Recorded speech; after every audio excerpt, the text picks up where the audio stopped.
Sekarang dekat pukul 11 dah. Kita boleh mula. Bismillahirrahmanirrahim. Alhamdulillahi Rabbil Alamin. Wassalatu wassalamu ala ashrafil anbiya wal mursalin. Wa ala alihi wa sahbihi ajma'in. Assalamualaikum warahmatullahi wabarakatuh. Alhamdulillah, hari ini dah masuk hari yang ke-6. Ke-6 ke yang 7? Hari ni. Kita dah masuk puasa hari ni. Jadi Alhamdulillah, mudah-mudahan hari ini kita dapat complete puasa macam biasa. So yang mana baru masuk, selalu minta terus nyatakan sama ada di kawasan tuan-tuan suara dengan jelas atau tidak. Alhamdulillah. Hari ini kita akan cakap bertajuk, iaitu kita fokus. Macam mana dikatakan fokus seperti helang. How we focus like eagle. How eagle focus, itu penting. Benda yang nak sebut ni boleh dah diguna pakai sama ada tuan-tuan semasa menjalankan coaching atau sentiasa dalam keadaan perbincangan ataupun dalam suasana meeting dan dalam suasana orang kata macam ada discussion dan dynamic discussion dan sebagainya. Jadi merupakan sembang-sembang dia boleh guna pakai untuk buat coaching dan sebagainya. Tapi nak gunakan untuk coaching mestilah dilatih. Sebab knowing one thing, the practical or doing it is another thing. That's where the real pain in learning about it, right? InsyaAllah saya akan sebut sikit apa yang kita bincang ini. Pertama kita akan cakap self-focus, lepas itu kita cakap attention. Fokus dengan attention ni dia ada kait-mengait antara satu dengan lain. Okey.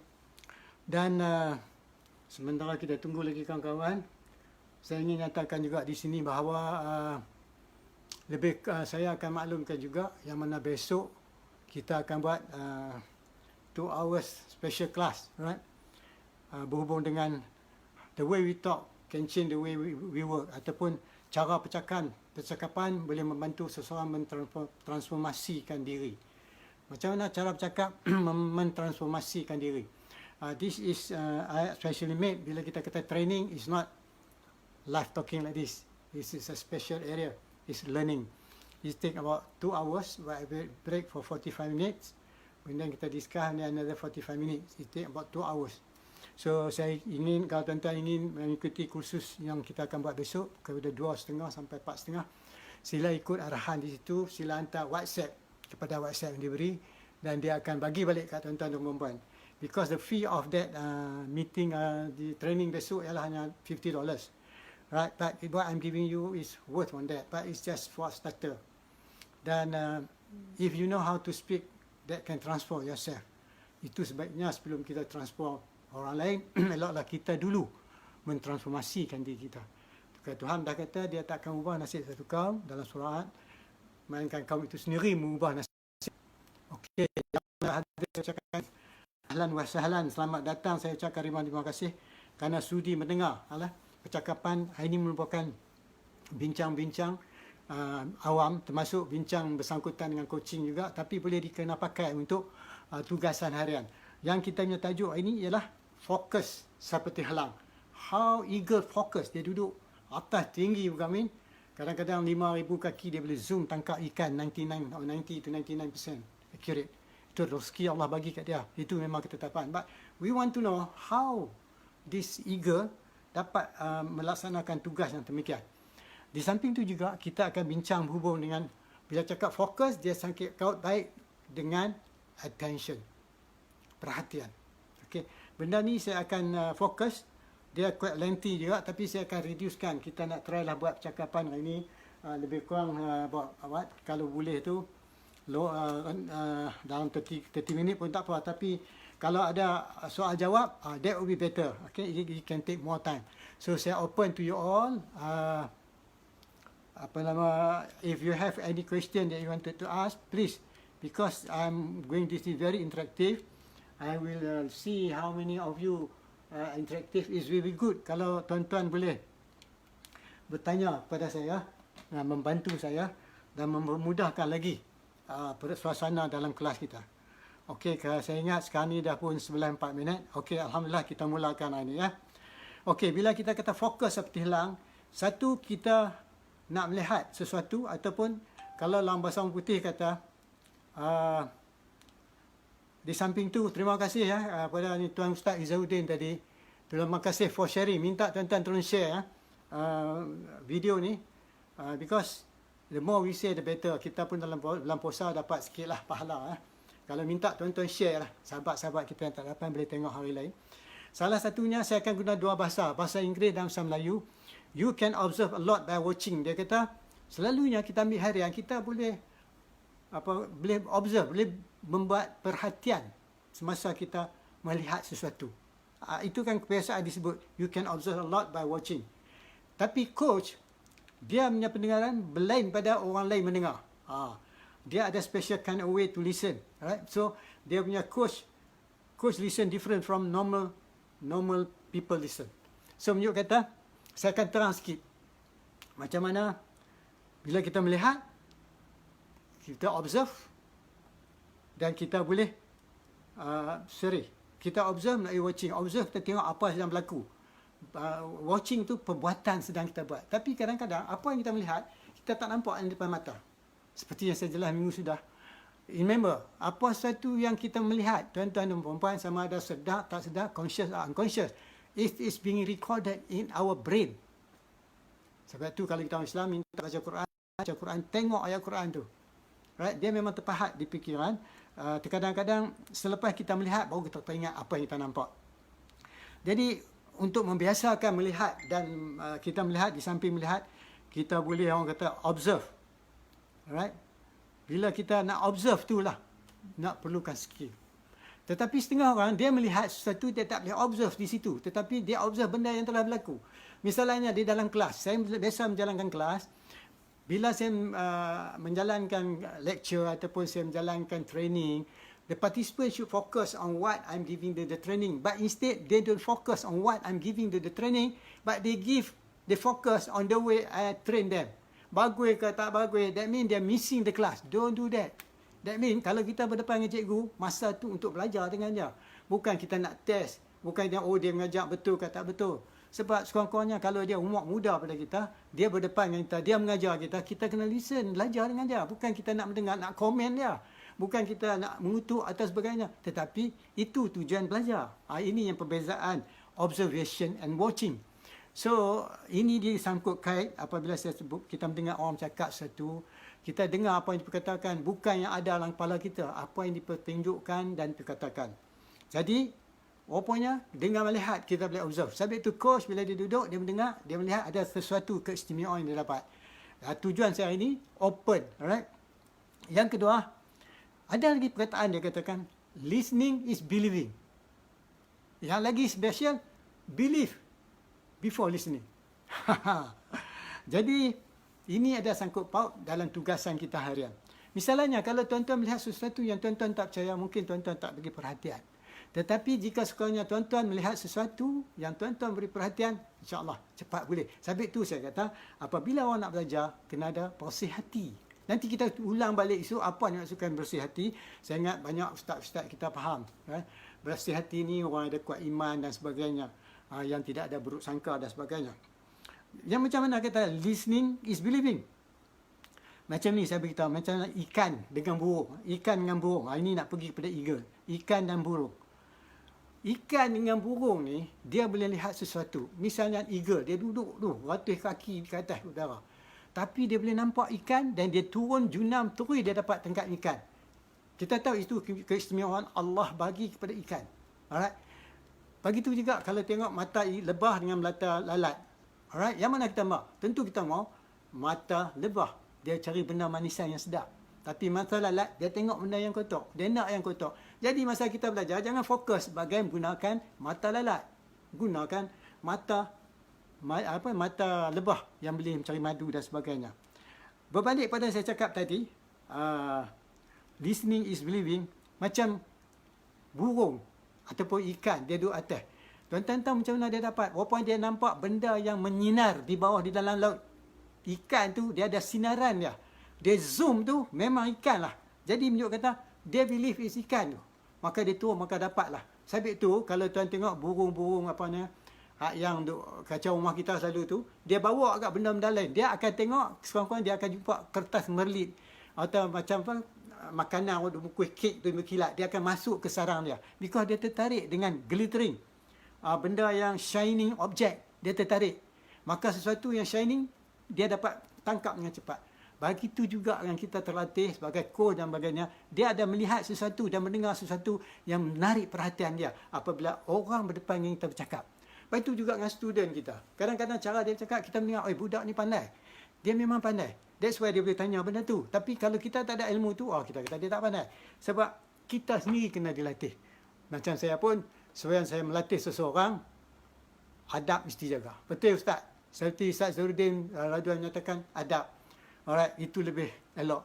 Tapi adab dan etik tak dapat dipisahkan. Adab dengan guru, adab dengan kawan, adab membaca buku, semua kena ada. Sebelum kita baca Quran, ada doa baca Quran sebelum baca Quran. Dah habis baca Quran, doa selepas baca Quran, semua ada. Adab masuk tandas dan sebagainya. Terima kasih Ustaz. Jadi kalau ada siapa kali, tolong sumbangkan. Terima kasih banyak-banyak. And then lagi satu, kita pergi kepada attention. Attention Melayu kata perhatian. Jadi kalau kita melihat dari segi perhatian, okey. Biasa kita dengar, okey, can you give me attention? Please give your attention. Kita duk menjerit-jerit, please give me your attention. Tapi mereka tak bagi attention pun kat kita. Macam mana kita nak tahu siapa berlaku macam tu?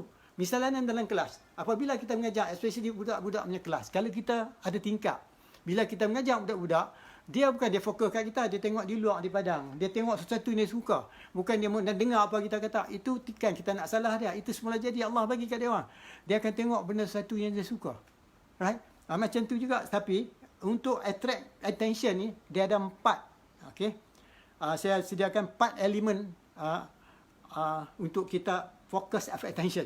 Nak fokus kepada yang kita nak nyatakan. Satu, sebelum nak buat sesuatu, hendaklah kita sihat.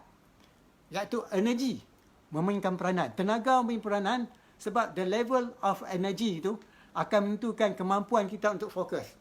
Kalau kita letih tak boleh. Tapi Alhamdulillah, saya beritahu tuan-tuan dan puan-puan, dalam puasa ni, rahmat Allah bagi kita boleh fokus tuan-tuan. Bacaan kita lagi tajam. Tangkapan makna lebih tajam. Artinya ni Ustaz Azharuddin boleh share. Yes, dalam puasa ni, kita tak makan. Tapi kita puasa. Tapi itu kita kena niat dengan betul. Memang fokus attention lagi tajam tuan-tuan dan puan-puan pada hari biasa. Of course, bulan yang penuh rahmat. Beribu kali ganda kita dapat. Jadi kalau kita letih, kalau hari lain memang tak boleh. Sebab itu kalau ingat saya, kadang-kadang saya ada intercept overseas, buat live coaching, atau kita buat classes, join dengan overseas people. Saya bangun pukul 2 pagi, kadang-kadang cakap dengan dia. Kalau kita mengantuk, memang susah nak fokus. Letih. Bila kita letih, tak boleh. Sebab tu, tenaga perlu ada. Kita kena sihat. Kita tak boleh mengantuk. Kalau mengantuk, kita miss. Macam orang baca Quran lah. Dia baca Quran, dia sedap. Tapi bila dia baca Quran, dia mula menguap, maka nikmat dia makin saya kurang-kurang lah. Kalau dia tak fokus. Alright? Kemudian, yang kedua, environment. Apanya nak melatihkan orang tu fokus. Macam tu juga, macam burung-burung di atas. Dia punya environment tu. Bila kata environment, macam mana? Saya bagi contoh macam ni. Want to change, maksud dia, want to change what you focus. Kalau kita nak berubah satu, tengok di mana kita fokus. Okey? Sebab nanti dalam kursus selama 2 jam yang saya kemas besok, hanya fee RM50 saja, ia akan ditimbulkan. Macam mana the way we talk can change, can transform. Rupanya, apa yang kita cakap semua dia bermula dari hati, nur hati. Alright, daripada hati terpancarnya sesuatu, maka kita sebut sesuatu. Sebab tu, kalau orang putih kata slip of the tongue, tak ada tuan-tuan. Orang putih tahu, slip of the tongue tak ada. Dia terkeluar sebab benda tu dia fokus dalam kepala dia. Sambil dia bercakap, dia terkeluar benda tu. Misalnya lah, orang ada satu isu, dia tengah marah, dia jumpa kita, dia bincang macam tu. Isu yang ada dalam kepala dia tersangkut. Bukan slip of the tongue. Menunjuk kata, kita terlalu fokus pada benda tu, kita try to equate kan. Okey. Jadi, yang ni menunjuk kata, the same time, bila kita nak fokus tu, kita tengok apa fokus. Kemudian dia kata, what is in your sideline? Masa kita duk fokus tu, tengok apa sideline dia. Macam kita bawa kereta tuan-tuan dan puan-puan. Walaupun kita bawa tengok depan, tapi kita nampak kanan kiri orang sebelah. Alright? Yang tu dia kata peripheral view. Kita punya peripheral vision. Dia buka, luas. Jadi kadang-kadang, hak yang tu lebih tajam. Yang tu kadang-kadang termenung. Bila kita termenung tu, that's how we can read faster. Bila kita termenung, kita kosong. Termenung, fikiran masa tu cukup tajam. Okay? Kalau tuan-tuan rasa apa yang saya terang ni very benefit, please share. Please share as much as possible. Because saya tak dapatlah nak entertain kalau seorang-seorang untuk tanya saya soalan. Bukan saya tak mau. Kadang-kadang kesian kat dia orang. Jadi saya nak ulang balik dengan tulisan memang quite heavy. So kalau you share with them, only then if they don't understand, they reflect back to me by asking them. Dan kalau tuan-tuan ada soalan lagi, sila tanya. Tajuk ni memang very interesting. Alright. Kemudian, what you have focus on is what you will focus on. Apa you dah biasa fokus, maka kalau you tengok lain-lain pun, you akan fokus itu juga. Misalnya, kalau saya kata orang tu, dia suka Quran. Dia tengok ayat Quran, dia mesti buka, dia mesti baca juga. Dia fokus pada Quran tu. Dia, because dia macam tu. Dia pergi mana? Nak ada Quran, dia baca. Macam tu juga. Kalau saya dapat buku, saya akan baca. Dan yang kedua, begitu juga kalau kita belajar. Kita belajar, kita fokus sesuatu. Walaupun kita fokus kita pada sesuatu yang kita belajar pun akan jadi ikutan dan dia akan rangkumi di dalam masa kita belajar tu dan kita cuba mengguna pakai supaya apa yang kita ada tadi boleh kita add-kan apa yang sedang diberi oleh cikgu di depan kita. Alright? Okey. Itu dah saya terang dah. Tadi kalau saya terang dah environment. Alright. Okey. Jadi rupanya ini dia kata bila jadi macam tu, dia kata the environment shape your focus. Suasana tu yang mewarnakan, yang mencorakkan fokus kita. Sebab tu masa coaching ni senang ya, tapi nak letih diri kita, behavior kita, attitude kita, adab kita. Adab berhadapan masa suasana coaching. Bukan sekadar kita buat coaching nak bagi orang seronok, orang ketawa ya. Orang nak kata kita pandai. Saya bukan tujuan tu. Kita nak bagi keberkesanan supaya selepas selesai kursus itu, ada faedah pada diri dia. Sekurang-kurangnya dia sebut Alhamdulillah. That also very good. Kemudian selepas environment, okay, dia kata, our eyes on light and movement. Tapi itu masa kita melihat suatu peranan cahaya, pergerakan pun memberi tekanan dan ada pengaruh pada fokus kita. Yang tu tuan-tuan kena jaga. Lagi satu dia kata, emotion drive attention. Opanya emosi pun kena jaga. Ya, saya memang banyak dalam kelas saya sekarang ni, banyak coaches dulu belajar banyak wanita. Okay? Mereka punya emosi is so strong, mereka punya soalan is very relevant. So kita kena experience enough to accommodate knowledge mereka tu guna pakai. Sebab ilmu dan pengalaman yang dia ada tu cukup bagus sebagai satu batu loncatan untuk meningkat. Bukan kita nak start pada zero. Di emosi berperanan. Jadi kalau emosi itu tak apa bagus macam mana. Misalnya katalah seseorang tu dia ada berumah tangga, tiba-tiba dia dapat tarikh. Dia berminat sangat nak deliver talk di conference. Tetapi di tarikh tu ini bagi kat dia ialah lebih kurang 3 hari sebelum isteri dia due nak bersalin. Bila dia dapat benda macam tu, emosi dia, keseronokan nak cakap dah berubah. Bukan lagi suasana macam dia suka dulu.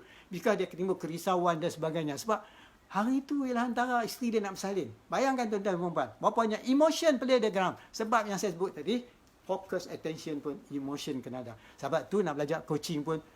Tapi saya tengok banyak yang tak diajar tindak emotional. Dia ajar benda teknikal saja.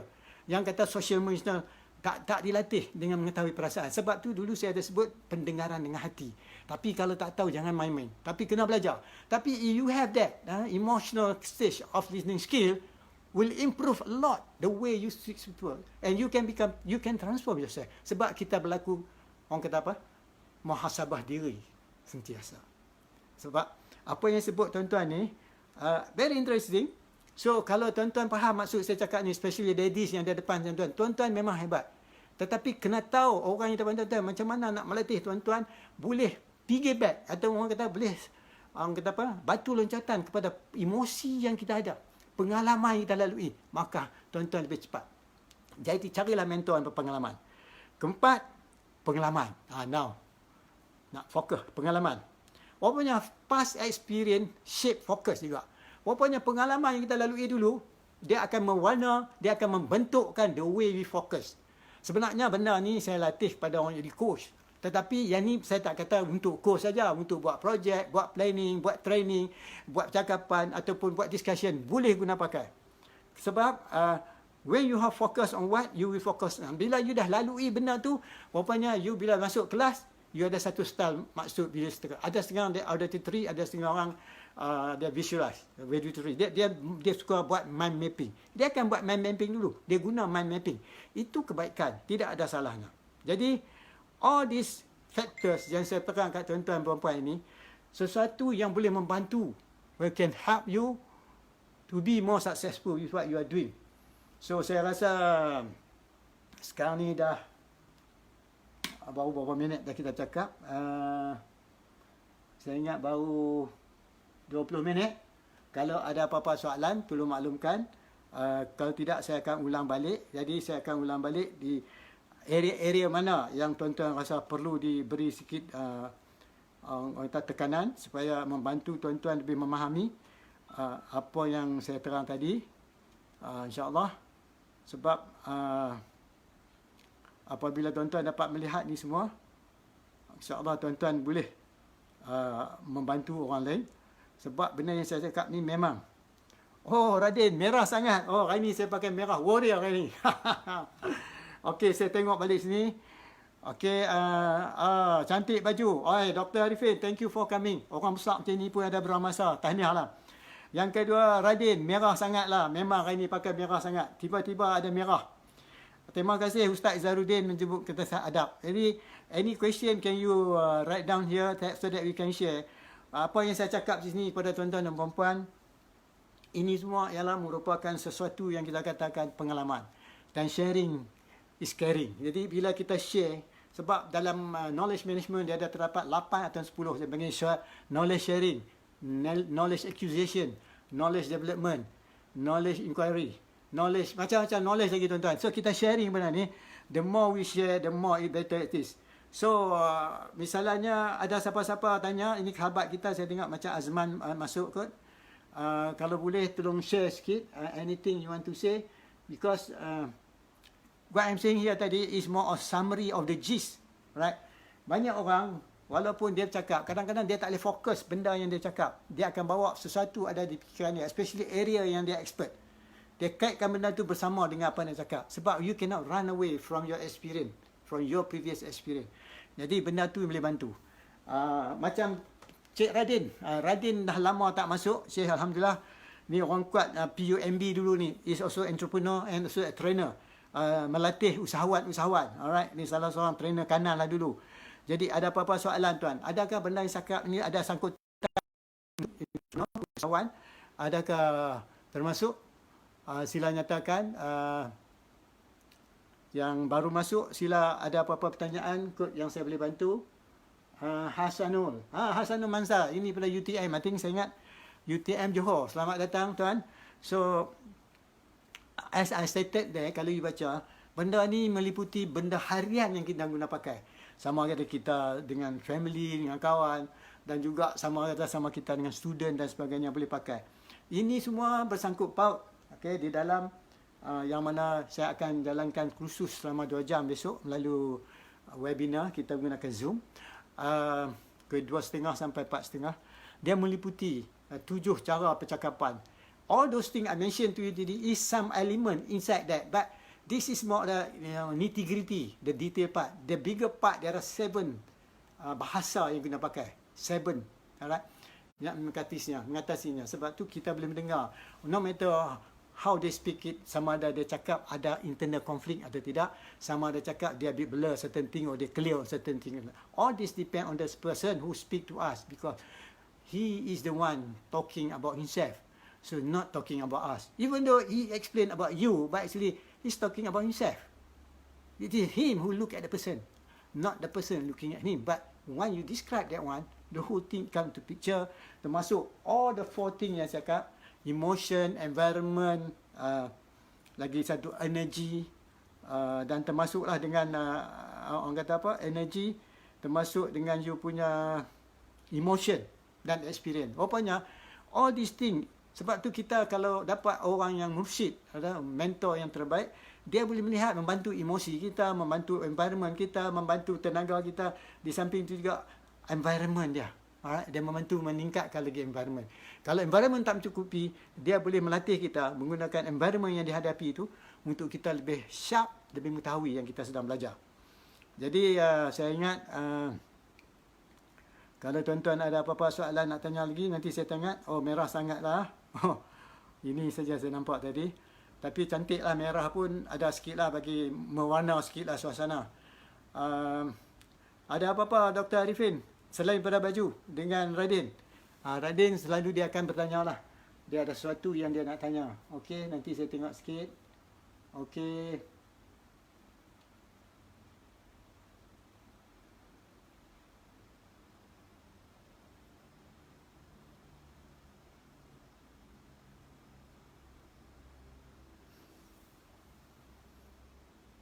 Okey, kalau tak ada apa saya nak tanya tuan-tuan dan puan-puan. Di dalam pengalaman tuan-tuan, seperti Dr. Harifin, orang lama, tolong share sikit. Pernahkah tuan-tuan dan puan-puan menghadapi bahawa you are expert in that area, but in certain time, certain occasion, you tak dapat mengeluarkan, tak boleh meluahkan sesuatu. What makes the difference to you at that time? If you can share with me, it would be better. But I will share what happened to me also. It happened that sometimes, as I said to you, kita kena melihat suasana, tempat yang boleh kita bercakap. Bukan semua masa dan ketika kita boleh, orang utara kata bantai, aku suka we speak as it is. Sebab kita kena tahu who is our audience. Sebab tu kadang-kadang bila saya dipanggil untuk menjalankan satu strategic marketing for the last 10 years ago di salah satu pulau, saya buat strategic marketing. Yang datang tu rupanya semua usahawan yang berjaya. Dan mereka ini kebanyakan yang berjaya dan successful sebagainya. Saya tak dimaklumkan siapa partisipan saya. Tapi bila saya masuk, saya terkejut. Dan saya dapati yang datang tu semuanya memang successful, well-known figure, orang kata public figure, orang kenal dia, orang sebagainya. Tapi persoalan timbul, mengapa dia perlu datang kelas lagi?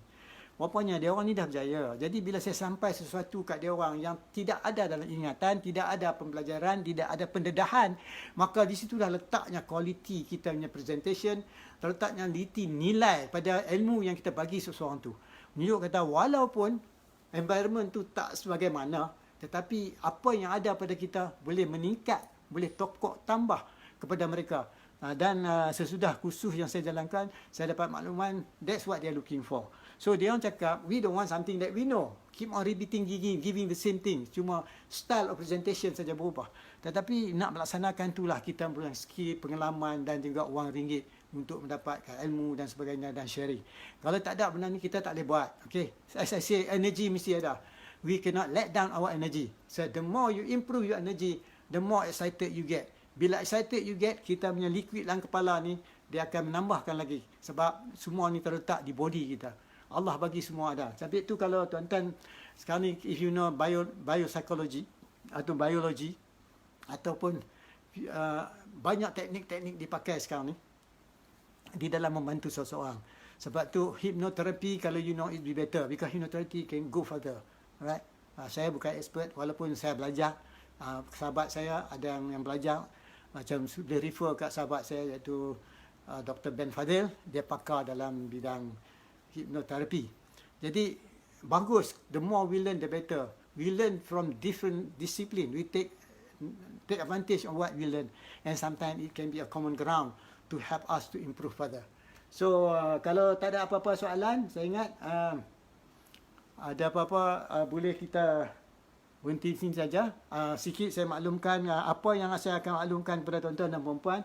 Besok kita akan start around 2:15 or 4:15, tetapi saya minta kalau boleh nanti yang mana dah ni kita akan tak WhatsApp, kita akan tak email untuk for you to come in.